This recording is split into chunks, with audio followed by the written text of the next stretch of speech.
Starting with his tweet when he's kind of trying to hint that there's a nexus between Adani and you. I would say Mr. Gandhi is surrounded by certain people who are all cut off from ground Indian realities. People who left the party over time. The main reason they left is where the party's main interest is no longer to work for the country. Culmination of what you felt even before working with the Congress, or whether your experiences with your dad. This is not what a political party should be, because I believe that every political party, they exist for one purpose, and that is to work for the people and work for the interests of the country. Namaste everyone. Today we are being joined by Anil Antony, who recently quit the Congress party to join the Bharatiya Janata Party. He's a Stanford alum, a technocrat and a columnist. And today we are talking to him about his recent move and what led to it. So Anil, the great Congress exodus is happening and you're the latest asset that the Congress has lost to the BJP. It all started apparently with your tweet on Jan 24th, the 25th, regarding the BBC documentary. So take us through that. What happened during that time? Thank you. First of all, great to be in your show. You are right, and that is the 24th, 25th of January is where certain things decisively changed. There was a documentary that was released by the BJP. I had certain thoughts which I put as a very innocuous tweet, I would say, where I was raising certain reservations. I would say reservations on where that documentary is coming from and about the platform which released the documentary also. So when I was looking at it, I'm just talking about that particular incident. I come from certain backgrounds and I've been following this platform for a while, the news outlet BBC for a while. And I always thought that this outlet had certain prejudices against India. And it is not something which is recent. It's something that has been going on for the last 75 years. In the way they cover events from India, or they... In the way they report against India.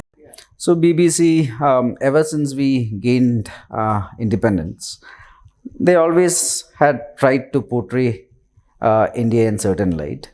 They always had certain views in India, which always had come out with prejudices over time. Prime Minister Indira Gandhi herself had banned the documentary twice, first in the 60s for portraying India in bad light, and in the 70s during the emergency. Multiple governments, including Congress governments, had clashes with the outlet too, because whenever it came to certain situations, for example, border situations in Kashmir and Punjab, the outlet always had certain views, which I always felt, and it is true, and that they were biased against India and they were more aligned to our neighbor. When it came to the Indian Army, the armed forces, they had tried to disparage the army on many occasions. There were instances where many terror elements, many separationists who were given a lot of voice in their platform to voice against India, our army, our country, to push their agenda. Many of the separationists, terrorists, etc. were, let's say, labeled as activists and social workers and so on, and that is how they used to push these kind of people over a period of time. So this is all normal, which I used to follow. So I always felt that, and then this is an outlet which many occasions, not once or twice, I would say many occasions over a period of time, that was not even willing to accept India's proper territorial integrity. Whenever they publish India's maps, they have a part of India's Kashmir which was not shown in the map. So these were all instances where BBC had questioned our territorial integrity, our sovereignty. They had portrayed India in a bad light, and all this had happened over a period of time, and I had noticed that, and so I had reservations on this outlet. Then, what about the documentary itself? And the documentary also, like for example, now when this documentary was released, I saw that suddenly the opposition, including the Congress, I was a part of many other parties, including the communist parties, the leftist parties, many of the other opposition parties, they all suddenly were taking up this documentary and they were running around with it across India as if, let's say, this is the gospel truth. However, you look at it, you look at the origins of the documentary, one, it comes from a platform which had clear history and of biases, clear history of prejudices against India. And then the person who was behind the documentary, one of the main people behind the documentary was a Mr. Jack Straw, who was the foreign, he was the foreign, yes, he was a foreign secretary during Tony Blair's time, who is one of the brains behind the Iraq war. So another questionable character, I would say.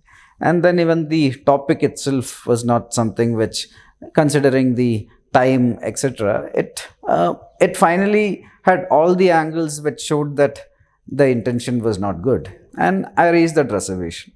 But then my party, ironically, the day I made the tweet in the afternoon, Mr. Rahul Gandhi suddenly made a press conference and issued full support of the documentary, and that changed the mindset of the party completely, and then they were completely supportive of the documentary. And then my view was a eyesore for the party, and certain elements of the party from Kerala as well as Delhi wanted me to either delete it or withdraw it or maybe correct it in some manner.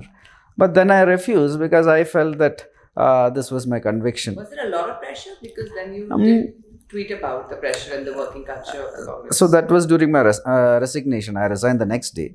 And I would say, finally, it was not just the pressure, it was many things that led to it.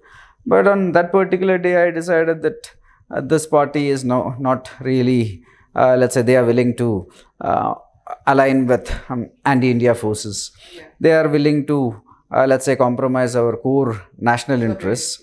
And they are willing to work with people who are, let's say, questioning our national interest, our sovereignty, and our territorial integrity for narrow political views, for narrow political gains. And I did not feel very comfortable doing that. So I decided that I will not change my stance.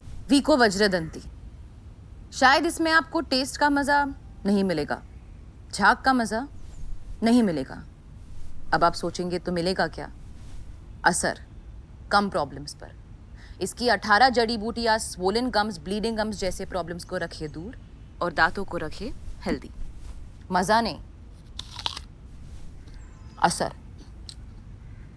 अब paste है, picture का ticket थोड़ी. वीको Vajradanti, India का गम expert. मजेदार नहीं, असरदार. So was this instance, or you think it was a culmination of what you felt even before working with the Congress, or whether your experiences with your dad? Do you think it was leading up to this moment, or was it this instance in isolation? So if you look at the Congress party in the last 3-4 years especially, there were many instances where the party had taken stances which I believe is against the core interest of the country, especially our security interest and our core national interests. Many occasions the party was okay with many of their spokespeople questioning the activities of the army. Many occasions some of the senior leaders of the party themselves had questioned the activities of the army, the armed forces, even the surgical strikes. And these are all not something like you may have political differences with the government. Yeah, there may be many parties. Parties, obviously, in a democracy are fighting with each other for political power. But that is all internal issues. But first of all, it is my core belief that whatever your political differences are, you shouldn't let outside forces use that as an instrument to create disturbances within the country. And it is also because that threatens our sovereignty.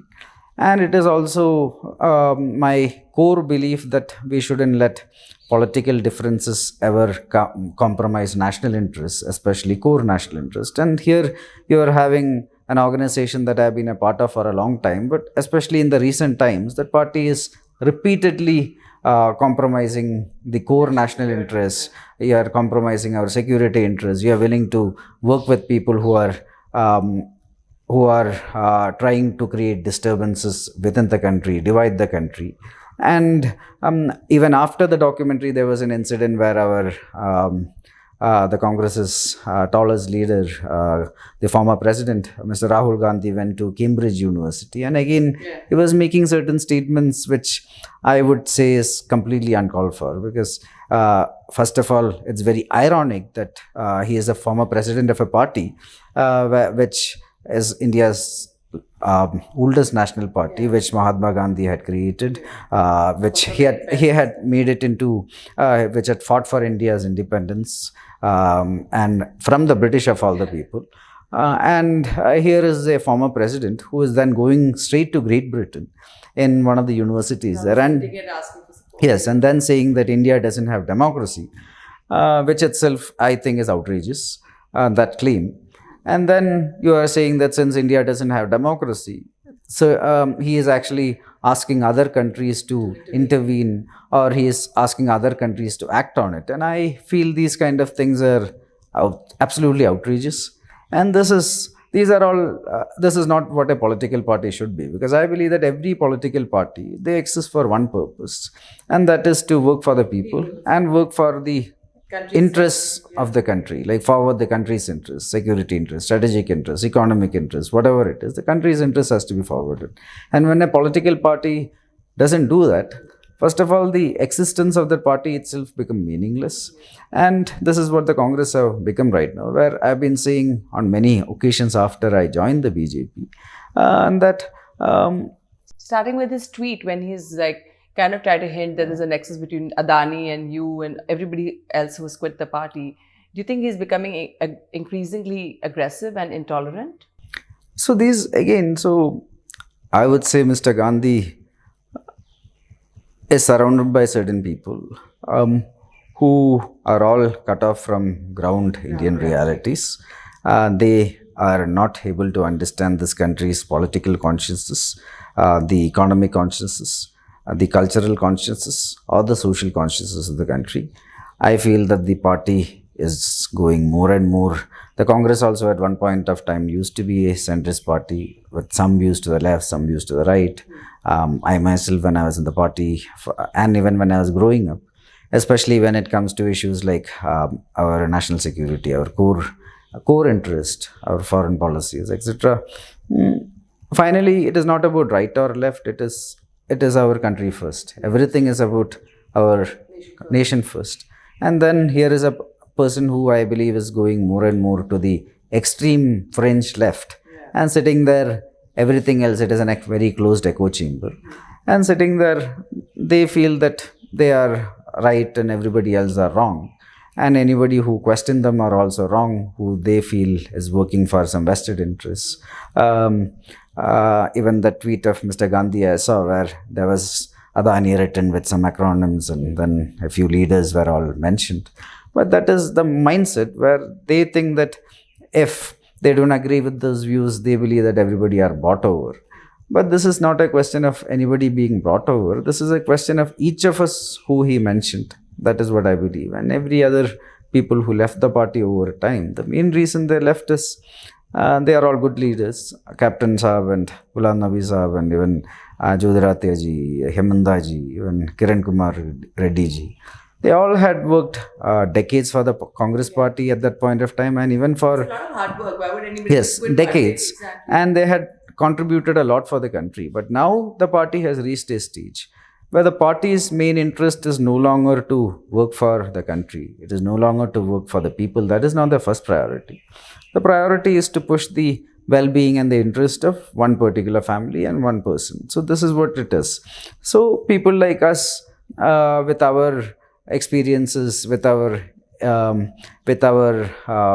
capability, with our thought processes, this is not what we want to do. We don't want to work for a family, we want to work for the country. And that is why all of us left. And it is not because we are bought over, it is because our priority is to work for the country. And sadly, Mr. Gandhi and his team do not understand that. Now that you've joined the BJP, which is obviously ideologically diametrically opposite to what the Congress party stood for, but having grown up with your father being in the party, and also having spent your childhood in Kerala, which is considered the bastion for the left, how are you going to rewire yourself to and you've also really said positive things about the RSS in your recent interviews. Do you think this realignment is not it comes naturally to you? So here I would say it is a matter of learning. And I'm glad my upbringing in Kerala exposed me to many kind of political thought processes. And you are right, and that it is a state which is very aligned to it. It is a very left-leaning state. But then I was in the US for a while. I had traveled across. I had traveled across the country also, and with time, I became more and more convinced that this extreme left-leaning politics is very detrimental for the interest of the people and the country. You look at Kerala right now. Let's say it's the most educated state in the country. Yet, when you look at India, India's median age is 27, while Kerala's median age is 35. That means young people are no longer staying in the country. Why? Because the state do not have any industries. The state doesn't have many employment opportunities. So people are forced to leave. And these are all some of the problems of the economic policies of the various governments that were ruling there, because in their point of view, industries are bad, corporates are bad, but that is not the reality. Especially the young people in this country. India is a young country where I believe 65% is under 40. It's a very young country. It is the youngest country in the world. And I would say, especially after 91, when Mr. Narasimha Rao opened up the economy, our economic trajectory started changing considerably. Our economic consciousness started changing considerably. And now every person in this country, especially young people, they are looking for opportunities, new economic opportunities, new employment opportunities. They are looking for avenues of social and economic mobility. And where do you think the BJP and the RSS are playing a role in that? And quite a lot. So this is the main reason I joined the Bharatiya Janata Party. It is after a lot of thought I had put in after my. But it was not an easy decision. Yes, so I did put a lot of thought into it, and I came to an absolute realization that the Bharatiya Janata Party, led by Prime Minister Sri Narendra Modi ji, is the only party in this country which is a national party with a nationalistic outlook, which actually has a very clear vision and direction to take this country forward. Normally, political parties think of 2 years, 5 years, election to election, a 5-year plan. But here is a Prime Minister who is not even looking at a 5-year plan. He has a very clear vision to transform this country from where it is. Already we are one of the top 5 economies. This was the year where we have surpassed Great Britain to be the 5th largest economy. In another 5-6 years, we are expected to be the 3rd largest economy. But the Prime Minister has a very clear plan, a very clear vision, a very clear blueprint to transform this country from where it is right now to a developed country by 2047, in the next 25 years. So here is a person who is a great leader, who is, I would say, the most popular political leader within the country, definitely, but also the most respected global leader. Right now, his approval ratings are higher than any other world leader, who is having a very clear vision to transform the country. Then there are other political parties. There are many political parties across India. They are all restricted to 1 or 2 states, who all don't have a national vision. They don't have a nationalist vision. They have limited vision and restricted in the geographies. And there is no comparison. So when I thought of it, this is the only national party with a vision, while there are no comparables. And I decided that this is the place I want to work. And then I'm very thankful to the BJP leadership, the central leadership and the state leadership, for giving me an opportunity to work for the party by making me join the party on the 6th of April, which is the party's foundation day itself, which for me is a great honor. And now I'm very excited about the future, where I am looking to play my limited part, whatever it can be, to be a part of the nation building process and the national transformation process, which is a part of the Prime Minister's vision. Talking about Kerala, the BJP, where do you think the BJP fits in the Kerala political landscape, especially when it comes to Hindu causes, like, the Sabrimala case or the Mopla genocide that we were trying to address, the BJP was trying to address recently. So where do you think, that, considering you are in touch with the youth in Kerala, you think it is something that kind of resonates with people? So here I will look at it in 2 aspects. So one, I joined the Bharatiya Janata Party because all my conversations with the leadership, even listening to the Prime Minister whenever he is speaking, it is very clear in my mind that he is not thinking of a religion or a caste or a or minority or majority. He is thinking of 140 crore Indians, and he is having a very clear vision to take the entire India forward to better prosperity, better opportunities, and to take the country forward as and reach the destination as a developed country in the next 25 years. So we are not talking about let's say different identities. We are thinking of entire India, and I joined the party as a young Indian, which I believe represents the biggest majority in this country. And then the other aspects are the Prime Minister has a very clear vision, and when he says that sabka saath, sabka vikas, sabka vishwas, because that is his vision, which I completely I can relate to, where he wants to transform the entire country without leaving anybody outside, in an inclusive manner, without any bias. So this is the Bharatiya Janata Party and the Prime Minister's vision I believe in. And even in Kerala,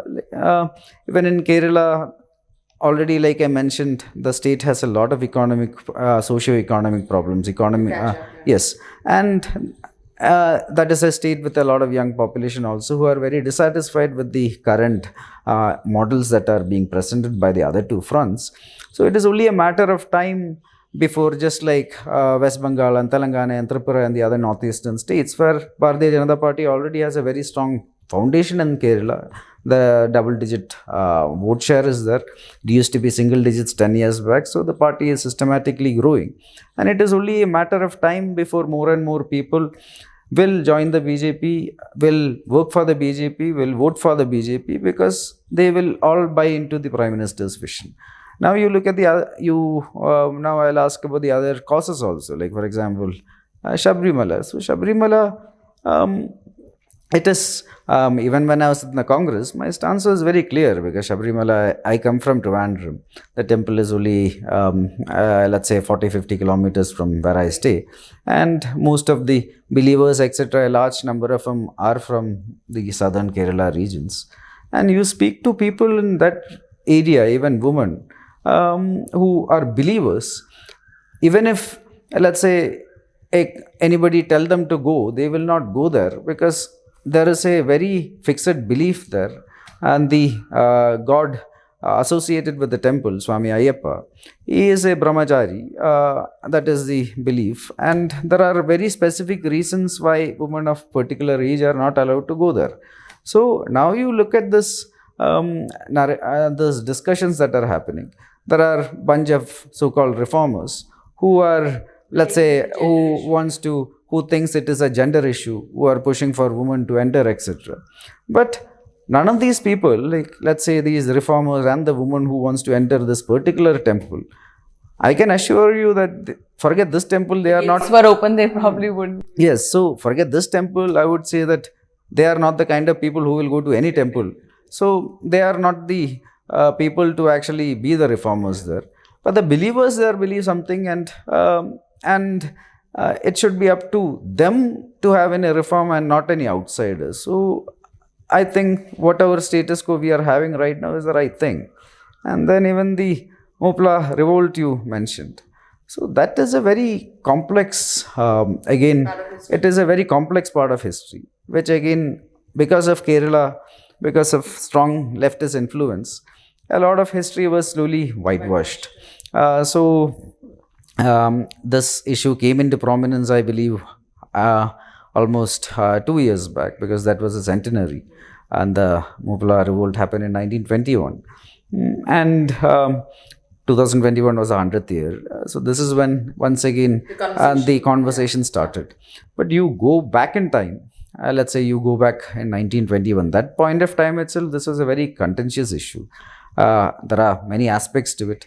There is a revolutionary aspect to it. There is a class aspect to it. And there is a communal aspect to it. Layered. Yes, it's a very layered scenario. Because finally, it was a bunch of peasants who came from a particular community, who revolted against the landlords who were from a particular community, who they believed were siding with the British. So there are aspects like that. But at the same time, the peasants came from a particular religion. The landlords were from the Hindu religion. And when the revolt happened, the clash happened, it was a massacre, it was barbarity. Many temples were desecrated, many women were raped. And at that point of time itself, people including Veer Savarkar, Dr. B.R. Ambedkar, even Annie Besant, who was who was an old Congress president, one of the first presidents of the Congress, they all thought that it is a communal plus a class plus a revolutionary aspect. The revolt had all the three aspects, and I share the same view because that is the reality. But with time, over a period of time, when governments came, they started whitewashing things to further political expediency, and that is how it has become suddenly the narration, especially among the Communist Party in Kerala, and even a large part of the Congress Party became just a class and revolutionary aspect by trying to, let's say, put the communal aspect under the carpet. But you go to 1921, Veer Savarkar, even Dr. B.R. Ambedkar and Annie Besant had the very similar view, which I am having, and that is there are three aspects to it. It is a very complex, it was a multi-layered incident that happened. Okay, so you've been currently, like in the recent few days after joining the BJP, you've been meeting with a lot of the top leadership. As you said that you belong to the biggest majority in this country, which is the youth of the country. What would you like to tell the youth based on your interactions with them, that your top takeaways from these interactions? Like, what is the good that's being done, which which has impressed you and which has like put you on the path that you are on? I did meet some of the leaders, and these days it is just meeting them to seek their advice because this is a new organization completely. I come from a different background altogether. I come from a different organization altogether. So I'm just meeting them to seek their advice and their guidance to move forward. So that is all it is. There is nothing more to it. But what excites me and makes me very happy is that every single person I meet, from a top leader to a worker, they're all working with a single-minded focus to push the country forward. They all have a very unified thought of nation building, and they all are completely working for the Prime Minister's vision of taking the country from where it is to a developed nation in the next coming years. So there is a lot of positivity, and they are all working with a passion for a vision, which I find to be it is a very positive environment. What is your plan? Are you going to contest elections? Are you going to work in the tech field? Where do you see yourself contributing the most? So I come from with certain experiences. I come from with certain skill sets, background. But finally, I joined India's largest political party, which is working with a long-term vision. And I just came here as a regular worker to contribute towards that. At this moment, my roles will be decided by the central and state leadership, and whatever it is, I will be doing. So other than that, at this moment, that is how things are. Thank you for talking to us, Anil. Thank you. This has been a pleasure. Thank you for your journey ahead, and thank you for joining Organiser. Thank you. Namaskar. Thank you.